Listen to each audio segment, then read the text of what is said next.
The Bible in your reading from the English Standard Version for July the 23rd is Psalms chapters 38, 39, 40, and Acts chapter 23, verses 12 through 35. Psalms chapter 38. O Lord, rebuke me not in your anger, nor discipline me in your wrath. For your arrows have sunk into me, and your hand has come down on me. There is no soundness in my flesh because of your indignation. There is no health in my bones because of my sin. For my iniquities have gone over my head like a heavy burden. They are too heavy for me.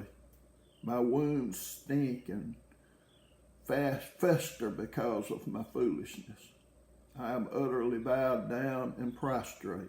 All the day I go about mourning, for my sides are filled with burning, and there is no soundness in my flesh.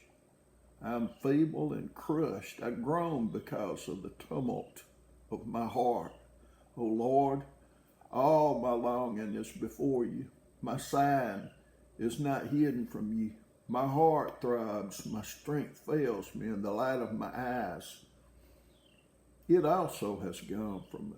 My friends and companions stand aloof from my plague, and my nearest kin stand far off. Those who seek my life lay their snares. Those who seek my hurt speak of ruin and meditate treachery all day long. But I am like a deaf man. I do not hear, like a mute man who does not open his mouth. I have become like a man who does not hear, and whose mouth are no rebukes. But for you, O Lord, do I wait. It is you, O Lord, my God, who will answer. For I said, only let them not rejoice over me who boast against me when my foot slips. For I am ready to fall, and my pain is ever before me. I confess my iniquity. I am sorry for my sin. But my foes are vigorous. They are mighty, and many are those who hate me wrongfully. Those who render me evil for good accuse me, because I follow after good. Do not forsake me, O Lord, O my God, be not far from me. Make haste to help me, O Lord, my salvation. Psalms chapter 39. I said, I will guard my ways that I may not sin with my tongue. I will guard my mouth with a muzzle so long as the wicked are in my presence. I was mute and silent. I held my peace to no avail, and my distress grew worse. My heart became hot within me as I mused. The fire burned. Then I spoke with my tongue. O Lord, make me know my end, and what is the measure of my days. Let me know how fleeting I am. Behold, you have made my days a few handbreadths, and my lifetime is as nothing before you.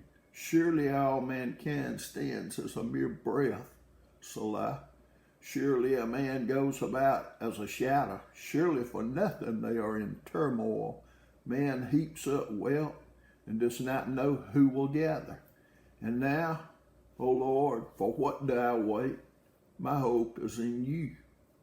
Deliver me from all my transgressions. Do not make me the scorn of the fool. I am mute. I did not open my mouth, for it is you who have done it. Remove your stroke from me. I am spent by the hostility of your hand.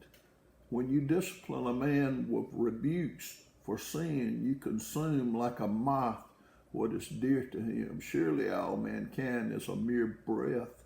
Selah. Hear my prayer, O Lord, and give ear to my cry. Hold not your peace at my tears, for I am a sojourner with you, a guest, like all my fathers. Look away from me, that I may smile again before I depart and am no more. Psalms chapter 40.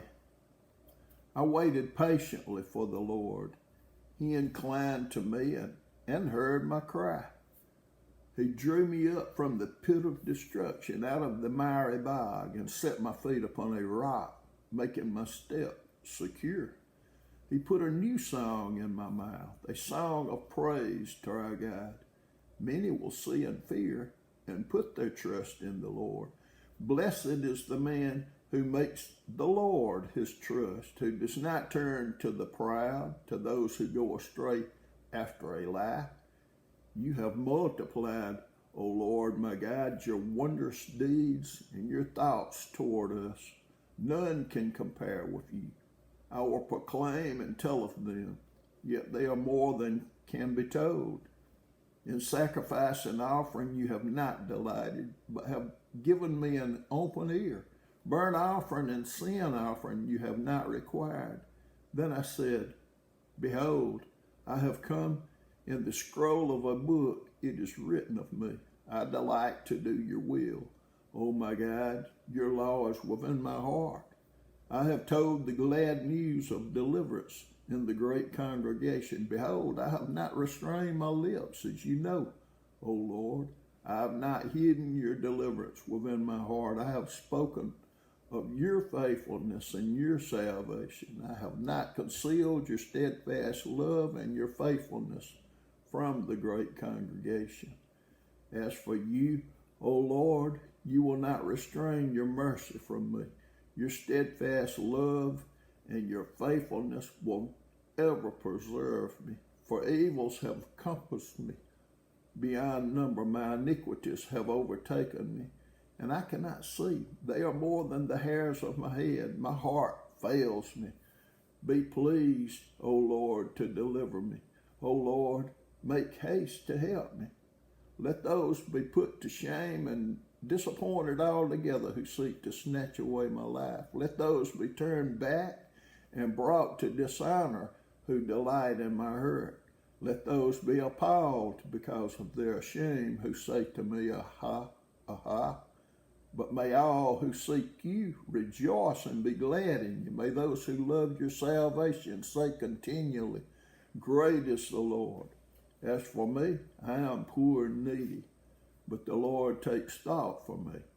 You are my help and my deliverer. Do not delay, O my God. Acts chapter 23, verses 12 through 35. When it was day, the Jews made a plot and bound themselves by an oath neither to eat nor drink till they had killed Paul. There were more than 40 who made this conspiracy. They went to the chief priests and elders and said, We have strictly bound ourselves by an oath to taste no food till we have killed Paul. Now therefore, you along with the council give notice to the tribune to bring him down to you, as though you were going to determine his case more exactly.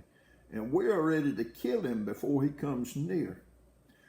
Now the son of Paul's sister heard of their ambush, so she went and entered the barracks and told Paul. Paul called one of the centurions and said, Take this young man to the tribune, for he has something to tell him. So he took him and brought him to the tribune and said, Paul the prisoner called me and asked me to bring this young man to you, as he has something to say to you. The tribune took him by the hand and going aside asked him privately, What is it that you have to tell me? And he said, The Jews have agreed to ask you to bring Paul down to the council tomorrow, as though they were going to inquire somewhat more closely about him. But do not be persuaded by them, for more than 40 of their men are laying in ambush for him, who have bound themselves by an oath neither to eat nor drink till they have killed him. And now they are ready, waiting for your consent. So the tribune dismissed the young man, charging him, Tell no one that you have informed me of these things. Then he called 2 of the centurions and said, Get ready 200 soldiers with 70 horsemen and 200 spearmen to go as far as Caesarea at the 3rd hour of the night. Also, provide mounts for Paul to ride and bring him safely to Felix the governor. And he wrote a letter to this effect. Claudius Lysias, to His Excellency, the Governor Felix, greetings. This man was seized by the Jews and was about to be killed by them when I came upon them with the soldiers and rescued him, having learned that he was a Roman citizen, and desiring to know the charge for which they were accusing him. I brought him down to their council. I found that he was being accused about questions of their law, but charged with nothing deserving death or imprisonment. And when it was disclosed to me that there would be a plot against the man, I sent him to you at once, ordering his accusers also to state before you what they have against him.